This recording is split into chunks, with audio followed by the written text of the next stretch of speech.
Hello, I'm James Burnie, partner at Gunnar Cook, specializing in Web3 and crypto assets. Today I'm going to give an update of the United Kingdom stablecoin regime and give an idea of what's been going on and the things we can expect in the near future.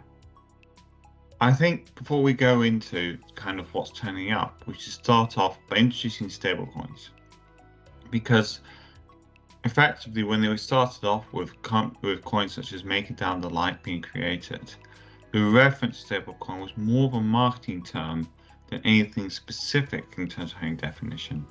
And the thing they were really looking for were those crypto assets which had a lower level of volatility, as a contrast to crypto assets which tend to go up and down rapidly in value.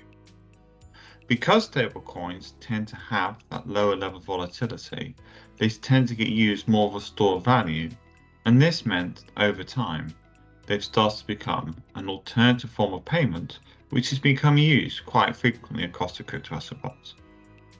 Indeed, in this respect, stablecoins have several advantages over traditional payment services, and this has included advantages such as greater speed, greater transparency, and lower costs.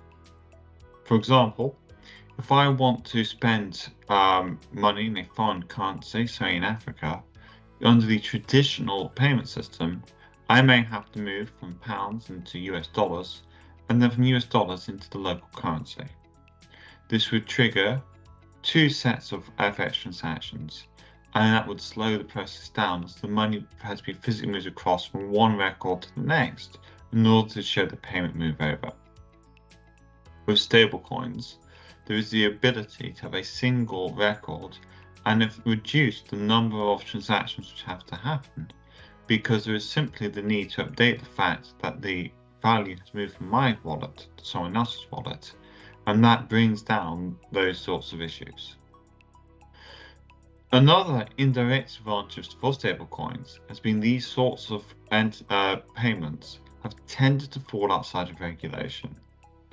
This is because the definition of electronic money in the United Kingdom is relatively narrowly drawn, and so the ability to move value from A to B whilst falling outside of the electronic money regulations and the payment services regulations has been an advantage to those within the stablecoin ecosystem. The question, therefore, has now come into focus, which is whether it's justified having this lower regulatory bar for stablecoin-based ways of making payments compared to the traditional fiat model, or whether there's now a lacuna in that there is not enough protection or when people are making payments using stablecoins.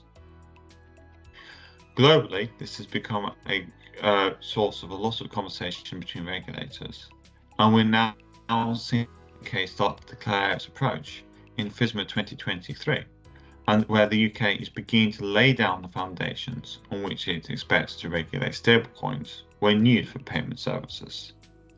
In particular, the move is to bring activities relating to fiat-backed stablecoins within this more traditional financial services regulatory remit. In fact, in October 2023, the government stated its intention to regulate stablecoins in addition to crypto assets more generally, and published a document, Future Financial Services Regulatory Regime of Crypto Assets, a response to consultation and call for evidence. This has now led to the FCA declaring its own views and potentially trying to front-run the new ability to regulate stablecoins. The FCA has done this in discussion paper 23/4.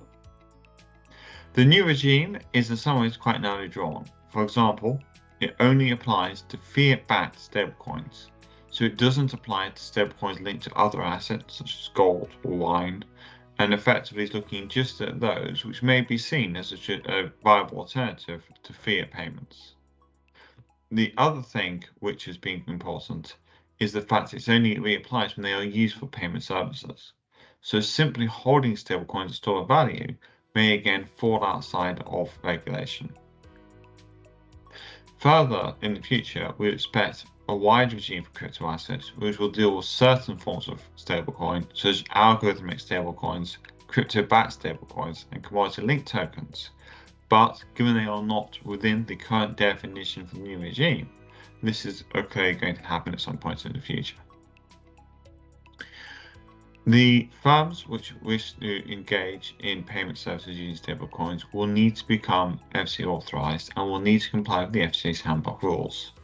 These have been heavily influenced by the payment services regulations and the electronic money regulation, and effectively can be seen as an extension of the core principles behind those rules to the stablecoin industry. As such, there's clearly a move towards same risk, same regulation, which has been a standard mantra used by regulators when trying to deal with these forms of payment. An interesting point is going to be of consideration is going to be what happens to those stablecoins which are existing outside the United Kingdom.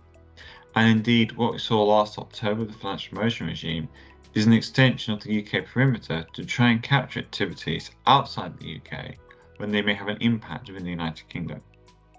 To this end, the government is considering introducing the concept of a payment arranger, which would be an entity that can approve overseas stablecoins against the FCA standards, and having this approval would enable those stablecoins to be used in the United Kingdom. It's worth therefore distinguishing between regulated and approved stablecoins, because regulated ones will be those done in or from the United Kingdom by FCA authorized firms and could be used for payments in the United Kingdom, whereas the ones outside the United Kingdom could be approved and therefore fall under the approved regime. It'll be interesting to see whether there's a move towards people wanting their stablecoins to be regulated or approved, because whilst there is a lot of talk within the industry around the need to have stable regulation, and that's what you'd expect with more of a regulated stablecoin regime, the sometimes perceived heavy-handed nature of the UK regulation has pushed some people to move abroad, which would push people towards an approval. What's clear at the moment is there is no defined answer to whether the market is going to move on this point, and it's going to be dependent on the specifics which turn up. There are certain specific points within the system which are going to be particular areas of focus, and today I'm going to focus on two. The first area of focus is going to be the requirements of our issuers. So, stablecoins, for example, face risk, for example, in terms of maintaining a stable value, and the inability potentially for consumers to be able to recover funds if the issuer fails. As such, there will be a need to maintain a reserve of backing assets so that it is credible that there is an equivalent in value, stability, and liquidity in order to manage the stablecoins which are used. To this end, it'll be interesting to see how people deal with these things, and there'll probably be an industry of people doing things like audits and accounts to try and give that credibility to satisfy people that the stablecoins meet the standards. The other thing the FCA has wanted to prioritize is client access protection, particularly as regards custody, and this has been given particular emphasis in light of the failures of the SARS's network and the FTX group. In broad terms, we are expecting CAS-style custody provisions to effectively be leveraged for the purpose of the new rules, and therefore what we're expecting to see is an extension of EMI and CAS-style rules applying to the stablecoin market. There will therefore need to be accurate ownership, and again, this is going to come heavily down to the need for proper record keeping. It is worth noting, however, that a lot of this discussion is currently relatively speculative, as there are no finalised proposals yet.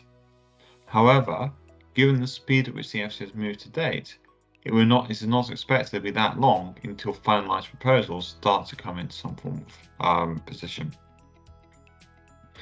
So, what's clear is we're at the beginning of the stablecoin regulation journey, and there are more changes to come. And therefore, this is going to be a hot area for people within the system to keep an eye on. Thank you.